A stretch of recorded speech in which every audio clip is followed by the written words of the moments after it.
What's up, everybody? It's Soren Baker here on Unique Access Entertainment. As always, please hit that subscribe button if you haven't already. It's right down there and it's free.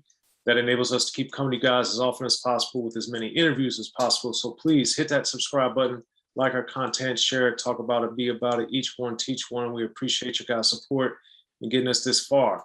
Now, today, we have the honor and the privilege of being joined by rapper Big Pooh. Thank you for coming through, sir. Man, thank you for having me. This is an honor and a privilege for me. Yeah, well, likewise. We got so much to talk about, a lot of things going on in the world and a lot of great music. So let's get into it as far as taking it back to some of the earlier stuff with coming of age and stuff. For you, you went to HBCU, right? Yep, went at North Carolina Central. All right, so, and you're from Virginia.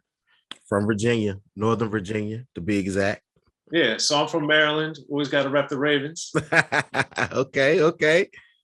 So I grew up right in between Baltimore and Washington in Gambrills, and my dad actually got his master's at Bowie State, so I'm very familiar with the HBCUs. I go to Howard all the time in high school and stuff. Some of my friends went there. So for you, coming from Northern Virginia, going down to North Carolina, why was it important to go to a HBCU? Man, I'm not even gonna lie to you, man. I was all set up to go to Old Dominion. I still have the student ID that I took during orientation at Old Dominion.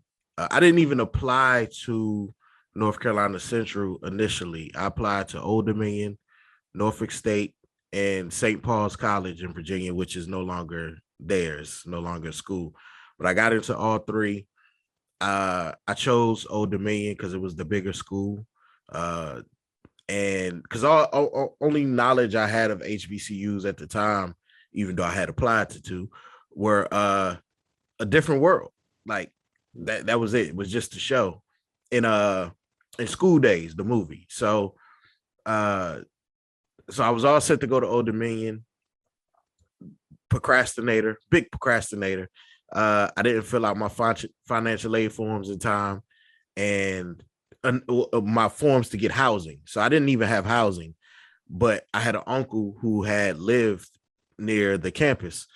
So my mom set it up. I was going to stay in my uncle's house, at least for the first year, and then, get housing or whatever. And the church I was going to, me and my mother didn't go to the same church. I went to church with some of my friends. So the church I went to, every youth is assigned a deacon. And the deacon, he was bringing me home from something. And he was like, so how's school? He started asking me questions. And I was telling him, yeah, this happened. And he was just like, what if I can get you to school on a scholarship? Would you go? I was like, yeah. And the whole North Carolina Central dream trip, the destined to be thing happened over the course of like a week and a half. Like, find out about it, applied, of course, got accepted. They gave me a scholarship. It was a biology scholarship, mind you. I was not into the sciences at all. But because another deacon at my church, a couple of them went there, and one of them had a scholarship that he had at the school. So they just gave me that for 2 years. But all like a week and a half, it all just rapidly happened. And I ended up in North Carolina a week after school started. So I was staying in the hotel downtown Durham for like half of the first semester. That's wild. So yeah, man.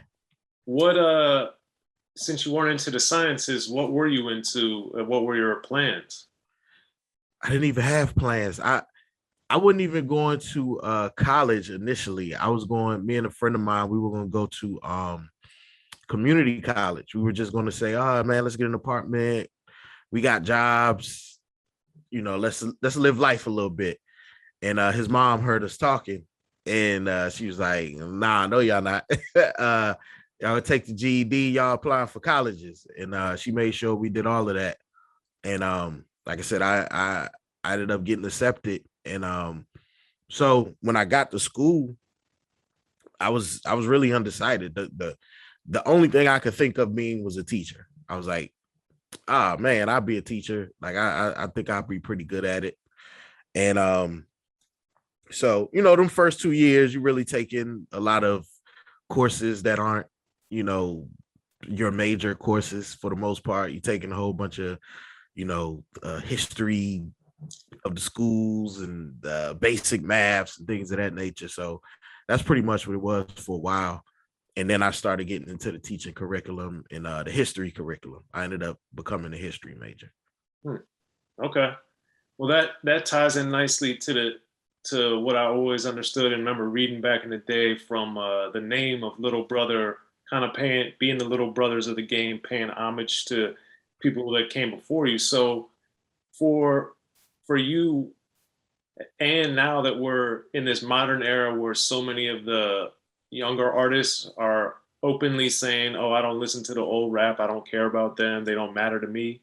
For you in particular, what did it matter, or what mattered to you about paying homage? Why was that important to you? Man, it's always important to me.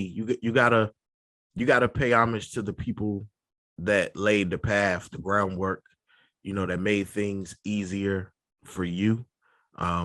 Whether it's in music or in life, period. It's people that walk them trails for you, you know, that cut that grass down, that, you know, laid that cement or gravel or whatever it is. So it's very important to me. So even in music, I mean, would I really be here if I wasn't listening to, you know, Nas and Ice Cube and, you know, the Ghetto Boys and Tribe and all them different groups? Nah, I wouldn't, you know, because that's what that's what got me into music. That's what inspired me. That's what kept me going back to the box. That's what kept me turning on the radio and going to buy tapes and things, and then when CDs eventually came. But all those artists, that's what got me into this. So it, for me, it was always important, and still it's important to pay homage to those that, like I said, laid that groundwork and that foundation, specifically for me to even want to do this. Because if I wouldn't have heard them guys, like I said, I would probably be teaching somewhere. Right. Well, I think it's also important because I think we're only about 30 miles apart from where we grew up. And the thing that I've noticed, the more I've traveled around the country and the more I've done stuff and being all over the country and stuff, is that you said it, Nas, Ice Cube, Ghetto Boys. We weren't, our area is the only area I've been to where it was the most diverse of Mm-hmm. people listening to all rap. Like we Yep. didn't, and I don't know if that's because we had go-go. I don't know if that's because we didn't have that many rappers. I don't know what it was, but Maryland and the Northern Virginia and DC are the only places I've been where I've noticed that. Because everybody else is like really regionalized, whereas we listen to everything. So because some of my friends were very East Coast, some of them were like me and listen to whatever, but for you, what drew you to the different genres and regions of rap?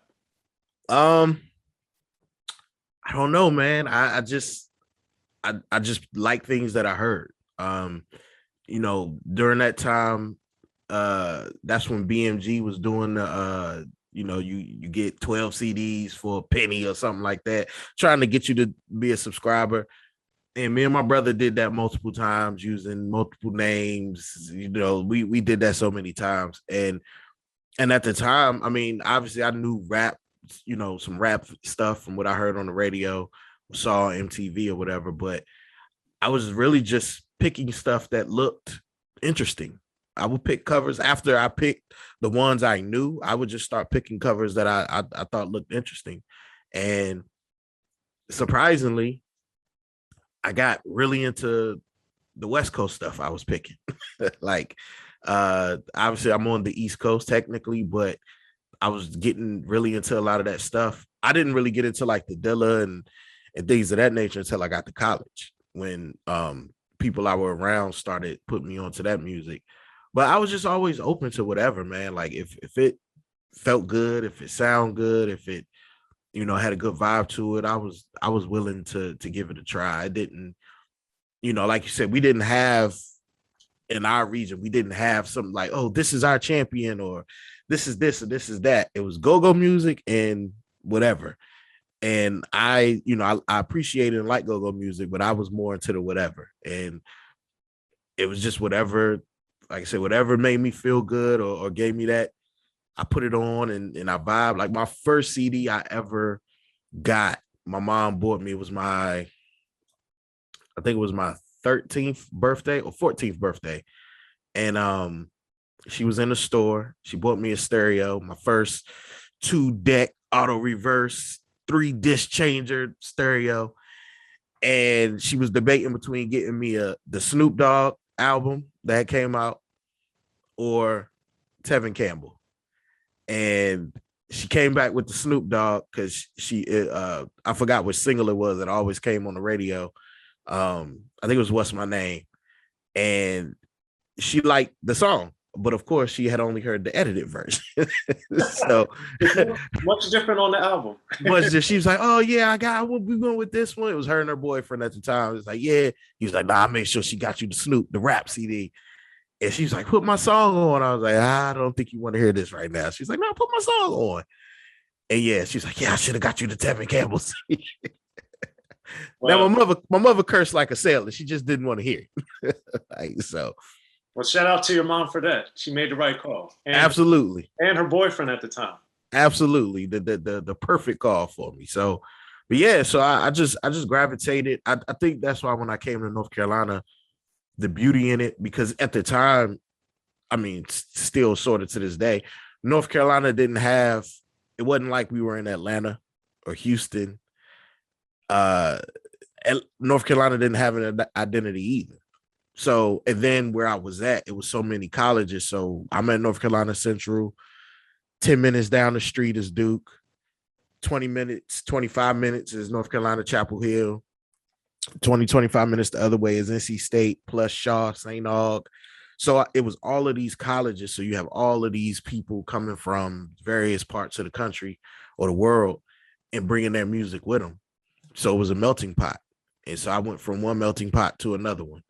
And when I got to school, that's when I started getting the Midwest, the deep into the West Coast, all types of stuff. I just, the out of rap, period, just going into other genres. So that happened when I got to school. But at home, I was just whatever came, whatever my brother got from BMG or I eventually got from BMG, I would listen to. And I just learned to have an appreciation for it all. And I believe that ended up being a good thing because we didn't have, we weren't New York. So we didn't have this New York bias or, from the West Coast. We just had an appreciation for whatever we felt was good music. And that's how I still carry it to this day. Yeah, me too. That's always just been my driving force because even as much as I liked DC Scorpio or Stinky Dink or Two Kings in a Cypher or Question Mark Asylum, none of them were like, Yeah, none of them were that. None of them were that. None of them made it like that, unfortunately. But still love and listen to my go-go all the time. Now, as far as you guys were getting Big Brother and getting in the system, first with ABB and then getting with Atlantic, as you were getting into the business, what did you notice different about how ABB worked versus getting in with Atlantic and how they worked? A humongous difference. ABB was a small, very boutique running ship. And I think we were excited at the time when we got the deal because it was an opportunity for as many people as possible to hear our music. Because up until the ABB situation, we were planning to sell it out the trunk of Fonte's car or whoever car we were in. Just get some CDs made from disc makers and go around the city selling our CD. So the excitement over somebody from another part of the country, the Bay, hearing our music, loving our music, and wanting to do something with it. But the money was damn near non-existent. The promotion was spotty at best. The distribution was spotty at best. Like, that's the biggest thing for us when the listening first dropped and how at the time, you know, it was still brick and mortar shops, physical, you know, mom and pops were very big at the time. And just learning and hearing, because the internet was, it was message boards. It wasn't social media. It was message boards. But just seeing and hearing that our album isn't in certain places and, you know, people couldn't find it. That was disappointing. It was frustrating. That was disappointing. And, you know, we're telling Ben Nickelberry Jr., who is the owner of ABB, like, dude, you had one job. You know, we bought a finished album to you, finished album, artwork, everything. Like, everything was done.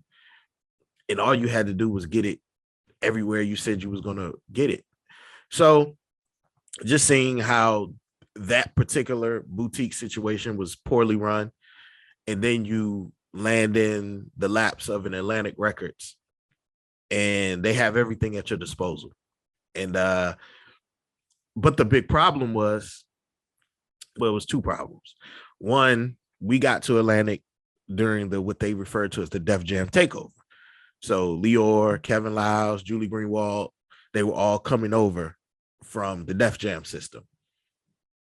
And, you know, they're used to, they just coming off of the run with DMX, Jay, Ren, Meth. Like, they're coming off that run.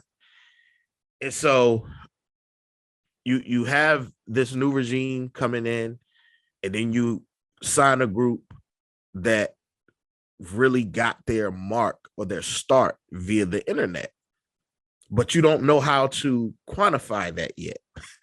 And, you know, we always joke when we first signed to Atlantic, their internet department was two people. It was Latrice Burnett, who's now running 4th and Broadway, and she's a boss, you know, out there in the industry. But it was Latrice Burnett, and then it was another kid. I can't remember his name. Those were the two guys on the internet. So they didn't really know how to quantify what we did or see. It's like, how do we see your fans?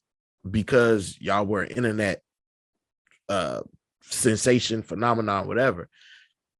So they didn't really know how to work us, because it's a big label. And it's like, you know, they're still fighting, you know, the internet and Napster and LimeWire and all that stuff.